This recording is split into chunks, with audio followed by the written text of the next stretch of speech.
அனைவருக்கும் வணக்கம். நவகிரகங்களின் இளவரசனாக புதன் பகவான் இருந்து வருகின்றார். இவர் மிகவும் குறுகிய காலத்தில் தனது இடத்தை மாற்றக்கூடியவர். இவர் கல்வி அறிவு, நரம்பு, வியாபாரம் உள்ளிட்டவைகளுக்கு காரணமாகவும் திகழ்ந்து வருகின்றார். புதன் பகவானின் இடமாற்றம் அனைத்து ராசிகளுக்கும் மிகப்பெரிய தாக்கத்தை ஏற்படுத்தும். மேலும் அதன் காரணமாக அவருடைய இடமாற்றம் மிகவும் முக்கியமானதாகவும் பார்க்கப்படுகிறது. கிரகங்களின் ராசி மாற்றம் மட்டுமல்ல, அனைத்து விதமான செயல்பாடுகளும் அனைத்து ராசிகளுக்கும் மிகப்பெரிய தாக்கத்தை ஏற்படுத்தும். நட்சத்திர இடமாற்றம், அஸ்தமனம், உதயம், வக்ர நிவர்த்தி, வக்ர பயிற்சி என அனைத்து செயல்பாடுகளுக்கும் மிகவும் முக்கியமானதாக பார்க்கப்படுகிறது. அந்த வகையில் சிம்ம ராசிக்காரர்களுக்கு இந்த புதன் பயிற்சி முன்னிட்டு அவர்களுடைய வாழ்க்கையில் எப்படிப்பட்ட மாற்றங்கள் எல்லாம் ஏற்படும் என்பதை பற்றின பல முக்கியமான கணிப்புகளை பற்றி தான் தெரிஞ்சுக்க போகிறோம். எனவே சிம்ம ராசிக்காரங்க பதிவை பார்த்துட்டு இருந்தீங்கன்னா தொடர்ந்து பார்த்துட்டு வாங்க. அது மட்டும் இல்லாமல் நீங்கள் இப்போ தான் நம்ம சேனலை ஃபர்ஸ்ட் டைமாக பார்க்குறீங்க அப்படின்னாலும் கண்டிப்பாக சப்ஸ்கிரைப் பண்ணிக்கோங்க. அப்படியே பக்கத்தில் இருக்கக்கூடிய நோட்டிஃபிகேஷனுக்கான பெல் ஐக்கானையும் கிளிக் பண்ணிக்கோங்க. மேஷ ராசியில் புதன் பெயர்ச்சியாகி உள்ளார். மேஷ ராசியில் மே 31 வரை சஞ்சரிக்கும் புதன் அதற்கு பிறகு ரிஷபராசிக்கு செல்கிறார். மாத கோள்களில் ஒன்றாக இளமையான கிரகமாக அறியப்படும் கிரகமான புதன் ஒரு மாதம் அல்லது ஒரு சில வாரங்களுக்கு ஒரு முறை ஒரு ராசியிலிருந்து மற்றொரு ராசிக்கு பயிற்சியாகும். புதன் எப்பொழுதுமே சூரியனுடன் இணைந்து செல்லும். இதனால் சூரியன் பெயர்ச்சிக்கு ஒரு சில நாட்களுக்கு முன்போ பின்போதான் புதன் பெயர்ச்சியானது நடக்கும். மேஷ ராசியிலிருந்து ரிஷபராசிக்கு சூரியன் பெயர்ச்சி 2024 மே 14 அன்று நடந்தது. மேஷ ராசியில் புதன் பெயர்ச்சியாகி உள்ளார். மேஷ ராசியில் மே 31 வரை சஞ்சரிக்கும் புதன் பகவான் அதற்கு பிறகு ரிஷபராசிக்கு செல்லவிருக்கிறார். சிம்ம ராசிக்காரர்களுக்கு உங்கள் ராசிக்கு தனம் மற்றும் குடும்பஸ்தான அதிபதி பாக்கியஸ்தானமான 9ஆம் இடத்திற்கு மாறுவதால் ஆன்மீகத்தில் ஆர்வம் அதிகரிக்கும். சமூகத்தில் நற்பெயர் அதிகரிக்கும். உங்கள் திறனையும் ஆற்றலையும் முழுமையாக பயன்படுத்தினால் விரும்பும் விஷயத்தை எளிதாக அடையலாம். குடும்பத்தில் இளையவர்களுடன் கருத்து வேறுபாடுகளை வளர விடாதீர்கள். உத்தியோகத்தில் பதவி உயர்வு, மரியாதையும் அதிகரிக்கும். இடம் மாற்றம் விரும்புபவர்களுக்கு நல்ல வாய்ப்பு கிடைக்கும். அதனை பயன்படுத்தி கொள்ளுங்கள். தடைகளை முறியடித்து சாதனைகளை படைப்பீர்கள். பணப்புழக்கம் அதிகரிக்கும். அவசிய தேவைகள் பூர்த்தியாகும். குடும்பத்தில் ஆடம்பர வசதிகள் பெருகும். குடும்பத்திலிருந்து வந்த பிரச்சனைகளும் மறையும். கணவன் மனைவிக்கிடையே அந்யோன்யம் அதிகரிக்கும். உறவினர்கள் உதவிகரமாக செயல்படுவார்கள். உங்களை தவறாக புரிந்து கொண்ட உறவினர்கள் தங்கள் தவற்றை உணர்ந்து திரும்பி வந்து அன்பு பாராட்டுவார்கள்.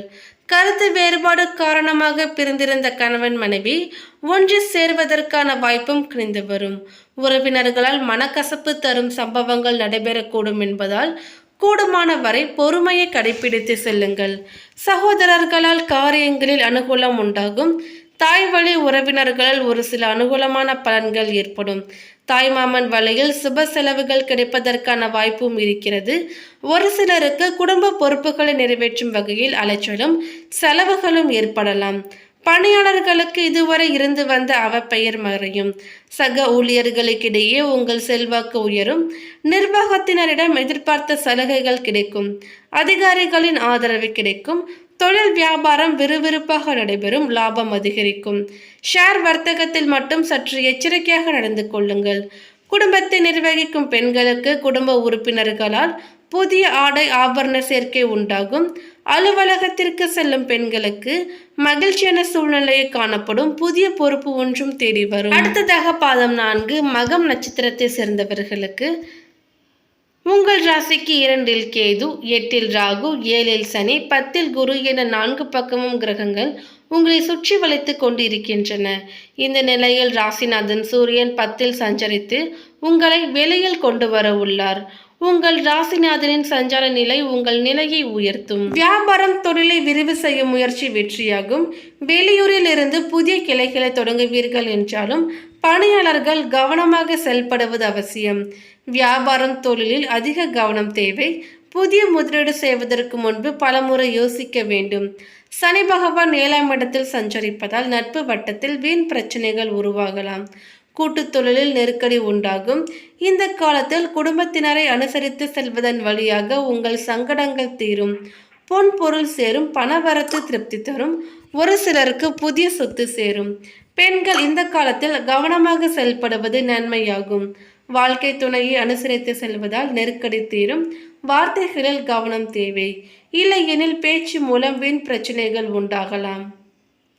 மேலும் மாணவர்கள் நீண்ட முயற்சிக்கு பிறகு விரும்பிய கல்லூரிகளில் சேருவீர்கள். அடுத்ததாக பூரம் நட்சத்திரத்தை சேர்ந்தவர்களுக்கு நட்சத்திரநாதன் மாதத்தின் முற்பகுதியிலும் ராசிநாதன் மாதம் முழுவதும் சாதகமாக இருப்பதால் நெருக்கடி விலகும். முயற்சி வெற்றியாகும். வெளியூர் பயணம் லாபத்தில் முடியும் என்றாலும் பணியாளர்கள் தங்கள் பணிகளில் கவனமாக இருப்பது அவசியம். ஒரு சிலர் அதிகாரியின் கண்டிப்பிற்கு ஆளாக நேரலாம். 10ல் குரு சஞ்சரிப்பதால் வேலையில் நெருக்கடி அதிகரிக்கும். தேவையற்ற பிரச்சனைகள் தோன்றும். 8ல் ராகு இருப்பதால் எதிர்பாராத பிரச்சனைகள் தேடி வரலாம். பணியாளர்கள் இந்த காலத்தில் கவனமாக செயல்படுவதால் சிக்கல்களில் இருந்து விடுபடலாம். கும்பசனியால் குடும்பம் நண்பர்களிடத்தில் சங்கடம் தோன்றலாம். மனதில் குழப்பம் அதிகரிக்கும். பெண்களுக்கு மாதத்தின் முற்பகுதி சாதகமாகும். பிற்பகுதியில் பொருளாதார நெருக்கடி தோன்றும் என்றாலும் குடும்பத்தில் நிம்மதி ஏற்படும். உடலில் இருந்த சங்கடம் விலகும். நோய்கள் சிகிச்சையால் குணமாகும். எதிர்பார்த்த வருமானம் வரும். மாணவர்களுக்கு மேற்கல்விக்காக மேற்கொள்ளும் முயற்சிகளிலும் வெற்றி பெறுவீர்கள். அடுத்ததாக பாதம் 1 உத்திரம் நட்சத்திரத்தை சேர்ந்தவர்களுக்கு உங்கள் நட்சத்திரநாதனும் ராசிநாதனும் 10ல் சஞ்சரிப்பதால் நெருக்கடிகள் விலக ஆரம்பிக்கும். தொழிலை விரிவு செய்வீர்கள். வியாபாரத்தில் போட்டியாளர்களால் ஏற்பட்ட சங்கடம் விலகும். பணியாளர்களுக்கு இடமாற்றம் உண்டாகும். சனி ராகு கேது குருவின் சஞ்சார நிலைகள் சாதகமாக இல்லை என்பதால் எதிர்பாராத நெருக்கடி தோன்றலாம். குருவின் பார்வைகள் உங்கள் குடும்ப சுக சத்ருஸ்தனங்களில் பதிவதால் குடும்பத்தில் அமைதி இருக்கும். பணவரவு உண்டாகும். சந்தோஷம் அதிகரிக்கும். நோய்களும் எதிர்ப்பும் விலகும். போட்டியாளர்களால் ஏற்பட்ட சங்கடங்களும் விலகும். பெண்கள் எந்த செயலிலும் அமைதி காப்பது அவசியம். இந்த காலகட்டத்தில் நிதானத்தை கடைபிடிப்பது நல்லது. புதிய முயற்சிகளில் ஈடுபடுவதற்கு முன்பு யோசித்து செய்வது நல்லது. பணியாளர்கள் அதிகாரிகளின் கோபத்திற்கு ஆளாக நேரலாம். உடன் பணிபுரிபவர்களும் எதிராக மாறுவார்கள் என்பதால் எச்சரிக்கை தேவை. மேலும் மாணவர்களுக்கு மேற்படிப்பிற்காக மேற்கொள்ளும் முயற்சிகளிலும் வெற்றியாகும். மேலும் நமக்கு எப்படிப்பட்ட கஷ்டம் இருந்தாலும் ஒரு பசுமையான சூழலை பார்த்தால் நம்மை அறியாமலேயே நம் மனதிற்கு ஒரு நிம்மதி வந்துவிடும். அந்த பச்சை நிறத்திற்கு மனதை சாந்தப்படுத்தும் சக்தியானது இயற்கையாகவே இருக்கின்றது. இந்த பச்சை நிறத்தை அதிபதியாக கொண்டிருக்கும் புதன் பகவானை புதன்கிழமைகளில் வழிபடுவதன் மூலம் நம் வாழ்க்கையில் இருக்கும் பல பிரச்சனைகளை நம்மால் தவிர்த்து கொள்ள முடியும். இந்த பரிகாரத்தை புதன்கிழமை தோறும் மதியம் 1 மணிக்கு செய்ய வேண்டும். இதற்கு தேவையானது 3 பொருட்கள் மட்டுமே. நுனியும் காம்பும் பகுதியும் கூராக இருக்கின்ற 5 வெற்றிலை, சிறிதளவு சுத்தமான பசுனை, பச்சை பட்டு துணி சிறிதளவு. முதலில் ஒவ்வொரு வெற்றிலையாக எடுத்து பசுனையை வெற்றிலையின் மேல் பகுதியில் முழுவதுமாக தடவிக்கொள்ளுங்கள். இப்படி பரவலாக நெய் பூசப்பட்ட 5 வெற்றிலைகளையும் ஒன்றன் மீது ஒன்றாக அடுக்கி வைத்துக் கொள்ளுங்கள். அடுக்கிய வெற்றிலைகளை எடுத்து பச்சை பட்டு துணியில் மேல் வைத்து வெளியில் தெரியாதபடி நன்றாக மடித்து கொள்ள வேண்டும். மடித்த அந்த சிறிய அளவு மூட்டையை பச்சை கயிறு கொண்டு கட்டி கொள்ள வேண்டும். இப்படி தயார் செய்த வெற்றிலை மூட்டையை பூஜை அறையில் வைத்து நல்லெண்ணெய் தீபமேற்றி குல தெய்வத்தையும் புதன் பகவானையும் மனதார நினைத்து கொண்டு அதை எடுத்து உங்களது பீரோ அல்லது நீங்கள் பண வைக்கும் பெட்டியில் வைத்து விடுங்கள். இப்படி தொடர்ந்து 21 வாரம் செய்து வந்தால் உங்களின் பண கஷ்டமானது குறைந்து கொண்டு இருக்கும். தொழில் செய்கின்ற இடத்தில் சிறந்து விளங்க வேண்டும் என்றால் இந்த பரிகாரத்தை உங்கள் கடையிலோ அல்லது தொழில் நடத்தும் இடத்திலோ செய்து இந்த முடிச்சினை உங்கள் கல்லாப்பெட்டியில் வைக்கலாம்.